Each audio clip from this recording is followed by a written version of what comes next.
Hi, it's Katerina Satori. I'm a visionary leadership mentor, and in this video, I want to dive in with you about four most powerful archetypes that can assist you on your leadership path. I love archetypal wisdom from the moment I've discovered Carolyn Myss' work. She is a true thought leader in the field of archetypes. I was diving into the research and then the study and more than anything into a ritual work to activating those larger aspects of our consciousness and to make them conscious in our life. So on the path of leadership, there's these four archetypes, and we tend to be more at ease expressing one or two of them and shy away from the other two. And I always see this kind of a principle that whatever I shy away from, that actually points me to my next level of power that is waiting for me to be unlocked. So the first archetype on a leadership path that can really support you is the archetype of a teacher. Because in order for us to lead, we get to educate those we seek to lead or inspire. And leadership is earned through trust, right? We can't just grasp leadership and just say, I lead because I say so. Leadership is granted to us by the people we inspire.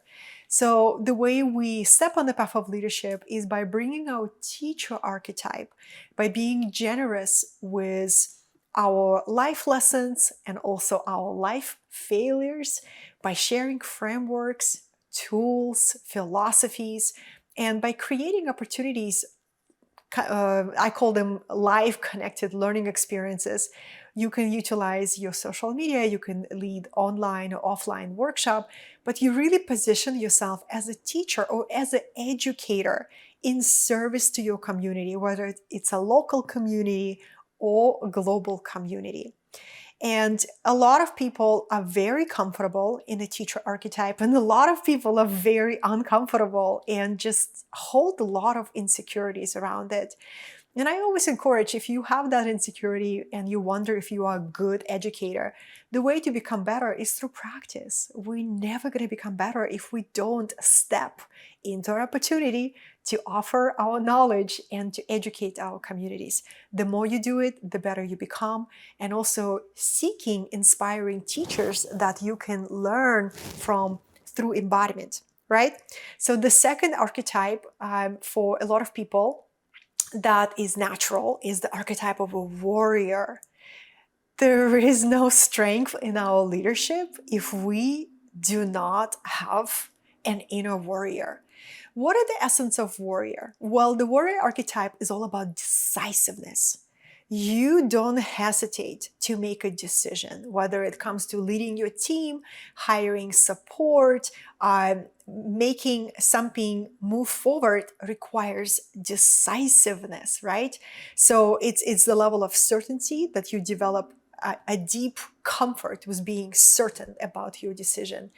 Warrior is all about discipline. Have you ever met a skillful samurai who doesn't train? Of course not, right? It's every warrior trains daily. And they may never need to raise their sword, but they're always ready for the moment of battle. And the battles that happen in our time are the battles within. The battle with doubts, the battles with fear. So the inner warrior is very important, because when we are on the path of leadership, and if we are faced by a rapid change in the collective, in the world, in our community, it's our inner warrior that can help us become the eye of the storm and to meet the situation with equanimity and clarity. How are you doing so far? What about those two archetypes? What is your connection with them? So we have the archetype of a teacher and archetype of the warrior, right? The next two can be hidden for a lot of people. I can resonate with that, because the archetype of a healer For me, it's a very private archetype that I tend to bring only in my private mentorship work or my small intimate events or transformational retreats that I lead. And for quite a while, I was shying away of bringing that archetype publicly. Why? Well, fear of judgment, fear of not doing it right, fear of psychic attack, maybe. So, whenever I shy away from expressing an archetype, I ask myself, what is it I'm truly afraid of? What I'm afraid is going to happen if I allow that archetype to fully express through me? The way of the healer is the way of resonance. Being a healer means you hold and cultivate a vibration of healing that you bring to your communities. And this is what people feel around your energy. You know, when they watch their video, listen to your podcast, if they feel different after your talk or your video, it's because they have received a healing transmission through what you share, through your open heart, through your frequency. And as Maya Angelou told us many times, people will forget what we say, but they will remember how they feel.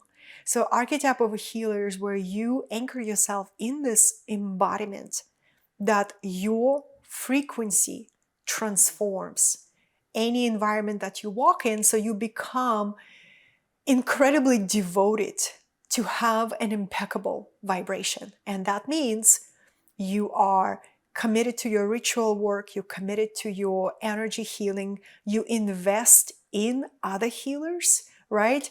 And you seek for that vibrational calibration.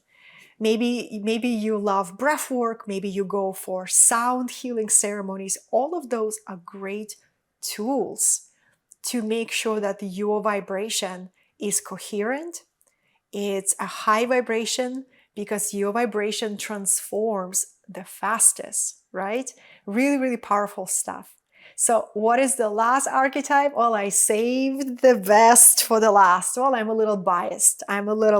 Because this last archetype, I love expressing it probably the most. And it's an archetype of a visionary.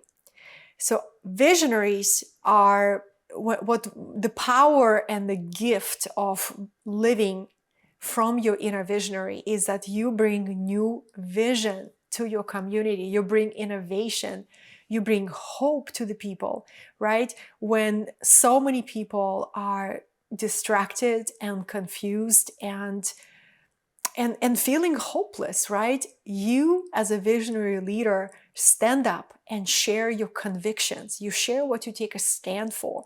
You share what you live for and what you even die for, if it was required from you. Visionary brings vision to the people and inspires people to embrace that vision for the good of all. A true heart-centered visionary will bring a vision that is for the good of the collective. There's nothing selfish about true visionary archetype. It's for the good of the collective. It's a very philanthropic energy where we begin to devote ourselves to asking, okay, with all this abundance and all the resources that I am generating, what can I do that can really shift my community? What can I do that can really improve the lives of many? That's a visionary archetype. So all four of these archetypes are within you. And you know what is required for them to come out and to really express in you is the right environment. This is why when you are on the leadership path, your environment, the environment of inspiring peers, is absolutely crucial. I know it feels like it's easy to just walk your path alone, and it feels like you're going to get to where you want to go faster alone, and people won't weigh you down.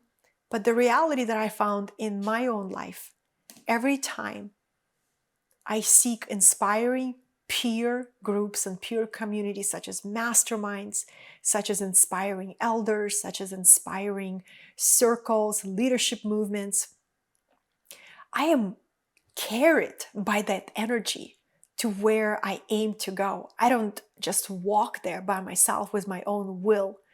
I am carried by the collective energy of momentum of a unified intention to do something that matters, to build something that matters, and to give what really matters. So these 4 archetypes, let me know in the comments which one you are standing fully in right now. Which one are you shying away?